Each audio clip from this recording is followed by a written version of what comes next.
The automobile. No technical innovation of the 20th century has done more to separate us from one another. Isolated in our cars, we've lost the daily eye-to-eye contact with each other that people once took for granted. Contact that helped us care about each other and our mutual welfare. Our love affair with the automobile has exploded our urban centers, eroded neighborhoods, dispersed families, and decentralized once vital downtown business areas. Auto emissions responsible for 30% of air quality degradation endanger our health. Ozone depletion in the upper atmosphere endangers the entire global population.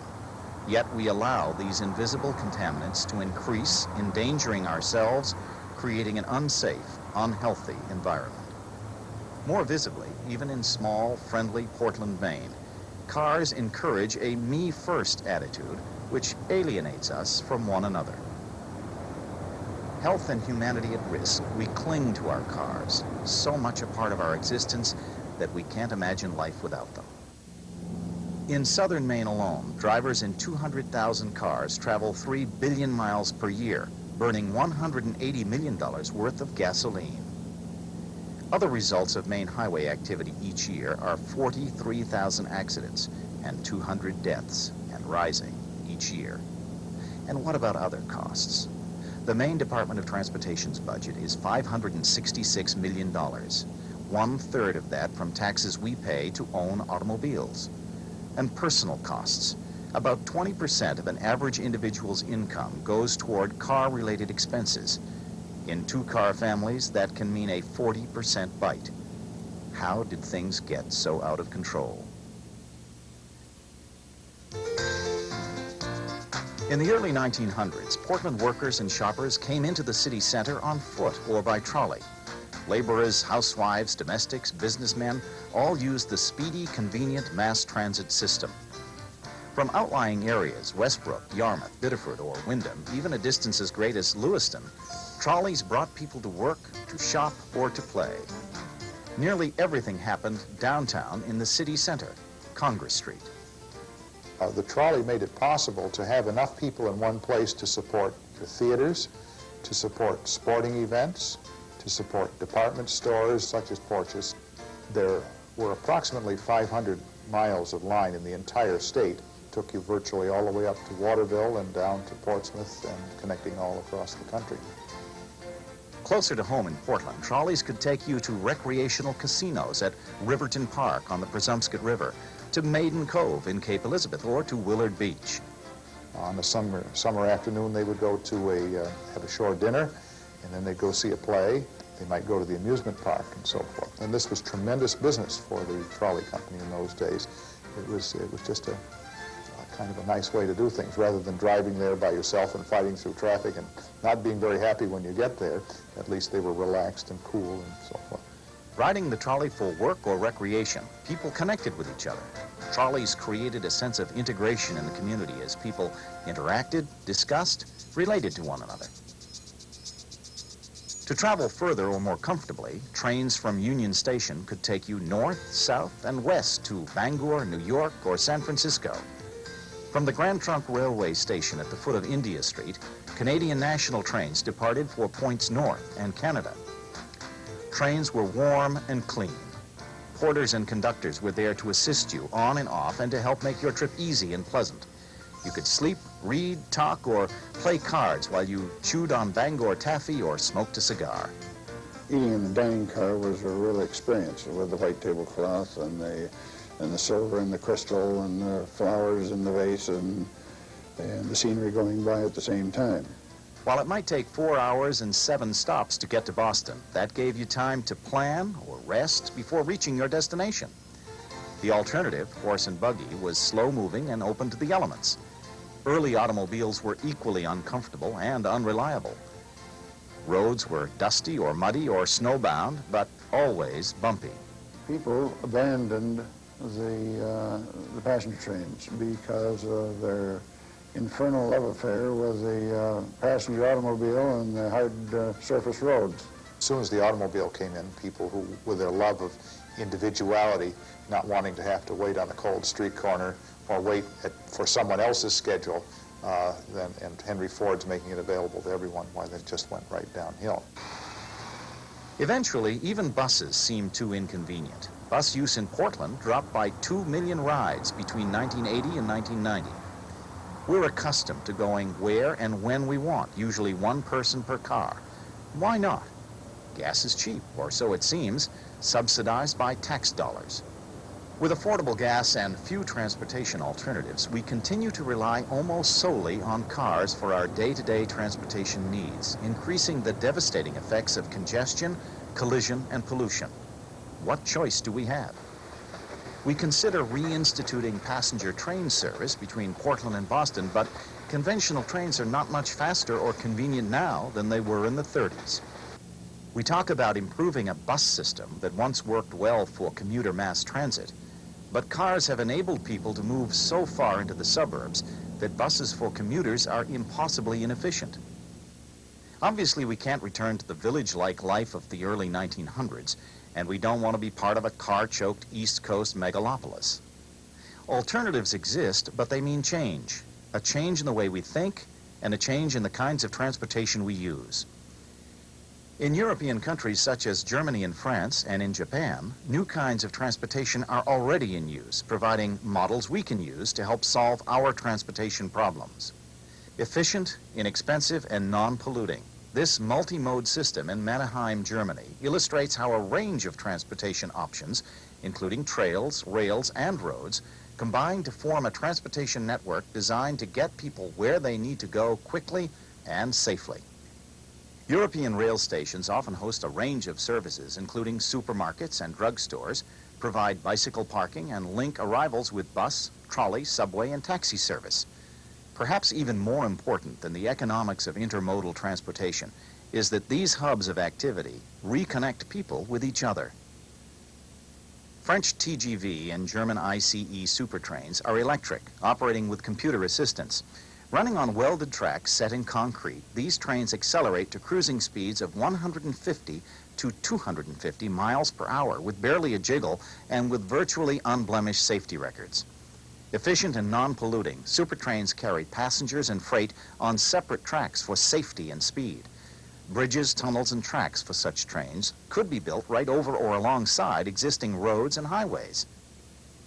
One especially innovative new system, the maglev, uses magnetism to levitate the train slightly above the track, achieving virtually frictionless high-speed travel. The maglev system was invented in the U.S., but is now being used and tested in Germany and Japan. Why do we export our rail technology when it's considered less environmentally damaging than air flight and uses considerably less fuel, especially expensive imported oil? European studies demonstrate conclusively that rail travel is cheaper, cleaner, and safer than air travel for commuting distances under 500 miles. For shorter regional commutes, monorails, such as this one operating in Wuppertal, Germany since 1898, whisk commuters and shoppers between towns quickly, cleanly, and in a refreshingly beautiful way. Light rail, monorail, electric shuttle buses, supertrains, all are safe and clean alternative forms of transportation, which have been extensively tested and used in other countries. Intermodal transportation is not a new concept for Americans. Our amusement parks and airports have long used shuttles, conveyors, or monorails to move people about efficiently. Today's European and Japanese intermodal networks take into account efficiency and convenience in commuting by providing speed, reliability, and affordability in intermodal mass transit systems. Imagine a future commute, gliding to work over marshes and rivers in a fog-free, ice-free, snow-free monorail train. You read your paper or chat with neighbors also commuting into the city, avoiding the cost and combat of car commuting. How might an alternative transportation system work in an area like Portland?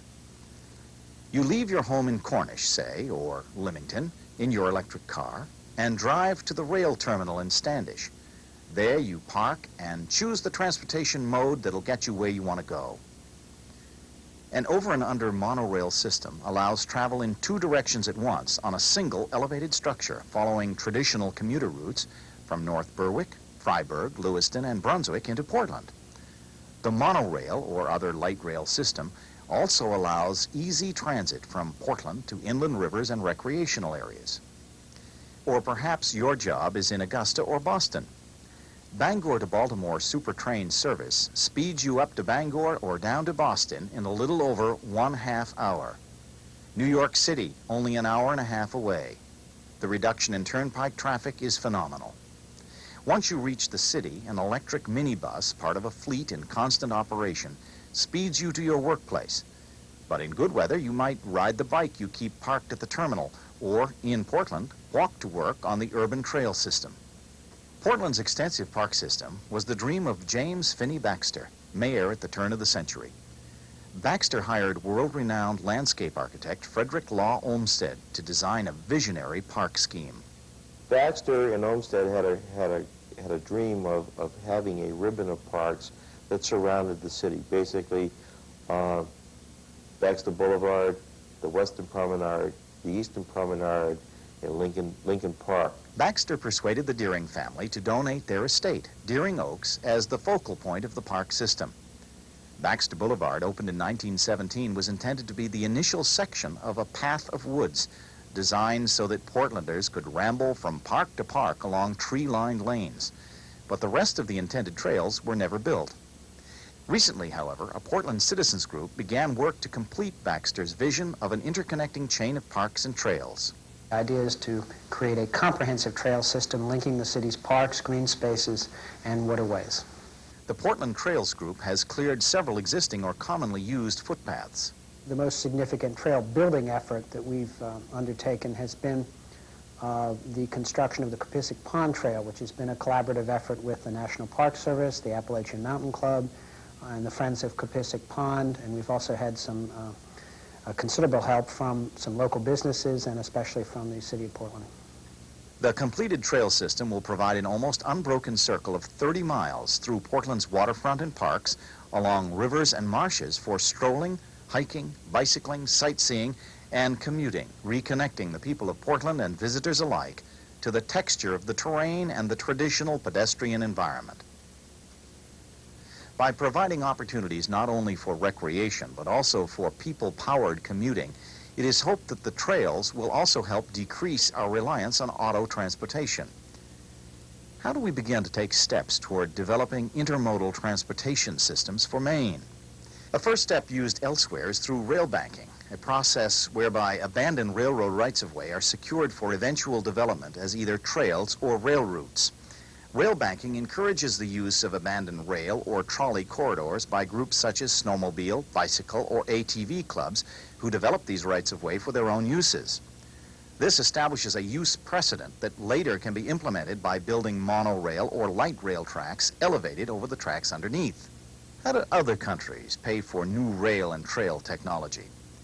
One way is by paying more for a gallon of gas, paying for the actual cost of the fuel on highways without government subsidy. The current U.S. transportation philosophy heavily subsidizes auto and airline activities by funding research and infrastructure.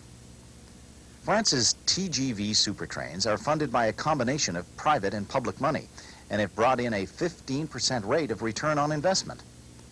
By contributing fewer dollars to highways, parking, auto purchase, and airport development, we would have the funds we need to develop new transit alternatives. In Maine today, for example, taxpayers contribute only about $1.50 per person toward mass transportation, compared to the national per capita contribution of almost $20.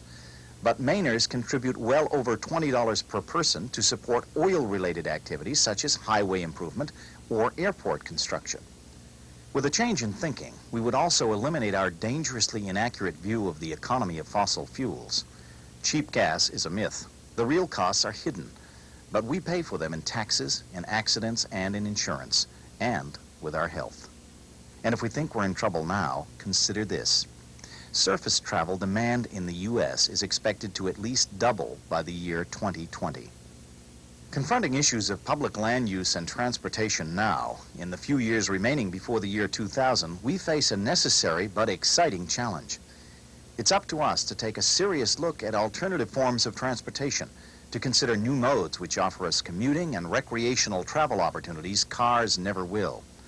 Methods of moving from place to place that offer us a second chance environmentally and socially. Using a trail system to link communities in the city, to provide outdoor recreation, offer the opportunity of improving the quality of life for everyone in the city, as well as bringing the city closer together. The community turnout for trail building, the popularity of the Baxter Boulevard footpath, or of other pedestrian gathering sites such as Portland's Open Air Market, illustrate how many of us respond to the chance to reconnect with each other, to interact as we go about our daily business. Trails and rails connect not only place to place, but person to person, creating a web of interaction that reunites us with each other, making value sharing and discussion with each other part of daily life. The internal combustion engine vehicle, we've driven it right up to the brink of disaster, environmentally, socially, and medically. Who can say whether trails and rails will provide the ultimate solution to our transportation problems? But surely, these alternatives can help make human contact, healthful outdoor recreation, and environmentally safe commuting part of our lives again.